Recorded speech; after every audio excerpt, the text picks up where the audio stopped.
right, so this is our ankle taping lab tutorial. This is just for instructional purposes only. You guys can watch this as many times as you want. So I'm going to use Katie here, her right ankle. To get started, we're going to use QDA, quick drying adherent, to help the tape and pre-wrap stick on better than it would without it. We'll spray it there. Then we're going to use this thing called a heel and lace pad to put on areas that have a lot of friction to prevent blisters. Put those here and here. And the first thing you guys are going to do in class is use this pre-wrap. It's really light, tears really easy.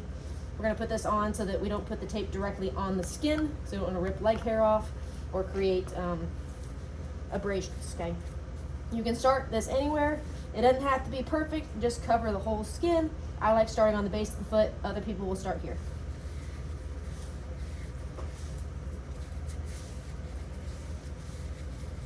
And you can do this any way you want as long as all the skin is covered and you don't want to have it roll up on you. When we're done, that's pre-wrap. We are going to be learning a basket weave technique in class, so I'm going to teach you that in this video. The first thing you're going to do is add your anchor strips. We're going to have anchor strips here and an anchor strip here, okay? You're going to teardrop this a little bit.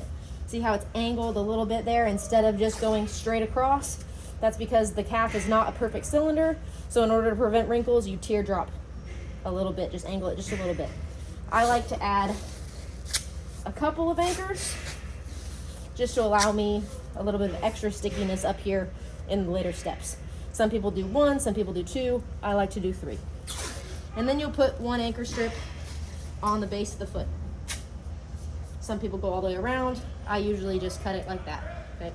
One thing to be aware of is this first landmark. Right here is the base of the fifth metatarsal, also called the styloid process.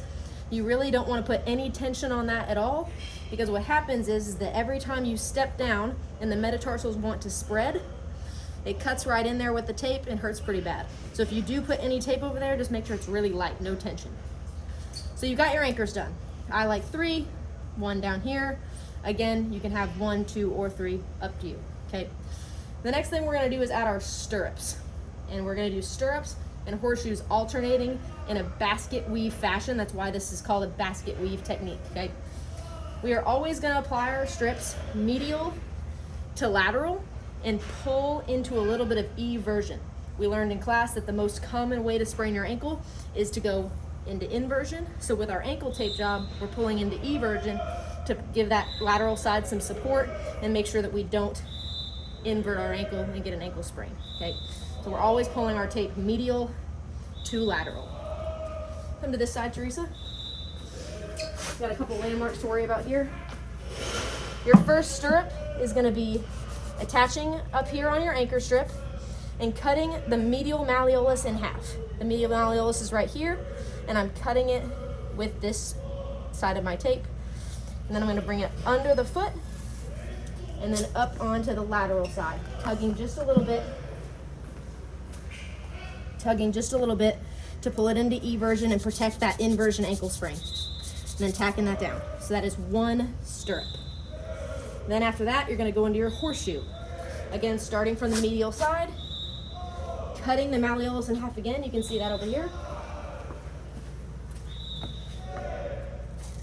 And then bringing it up again to the lateral side, pulling a little bit of tension to prevent that inversion ankle sprain. So that is one stirrup and one horseshoe. You're gonna alternate that same thing 2 more times, depending on the size of the foot,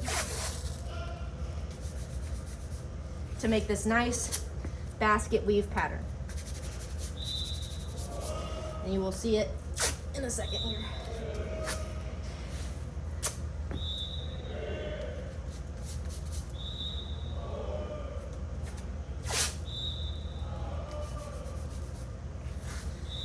Again, being careful not to put too much tension on the base of the fifth metatarsal, that styloid process there. Oh, there. So you got 3 stirrups and 3 horseshoes, creating that nice basket weave pattern. You're gonna overlap your strips by about half each time to give it to each strip supports the other one, creating that basket weave. Okay. The number of horseshoes and stirrups kind of depends on the size of the foot. So if you have someone with a really, really tiny foot, you might only need 2 horseshoes and 2 stirrups. But if it was a really big person's foot, big giant football player, you might get 3, 4, maybe even 5. It's a really giant, like Shaq style foot. But generally 3 is a safe bet. 3 is fine here. After you get your basket weave laid down, the next thing you're gonna do is a heel lock. This is gonna be the hardest portion for you guys, but I'm gonna demonstrate as best as I can here. The heel lock locks the calcaneus into that subtalar joint to stabilize that joint as much as we can. I like to start on the top of the foot like this, and then you go around underneath the Achilles, locking the heel, and then back up on top of the foot. That's one heel lock. I'm gonna continue back around the foot, underneath, and back around. That's 2.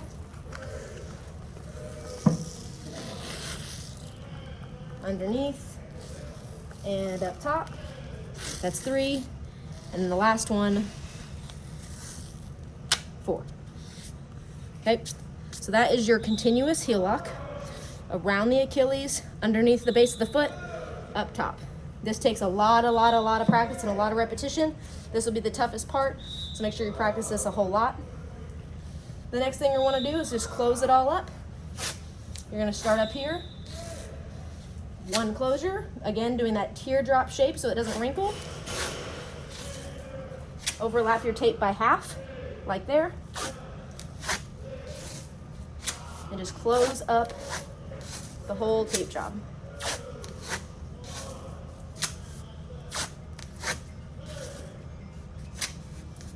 Sometimes I'll put a closure strip up here too, just to lock all of this in as well. And that is your basket weave ankle tape job.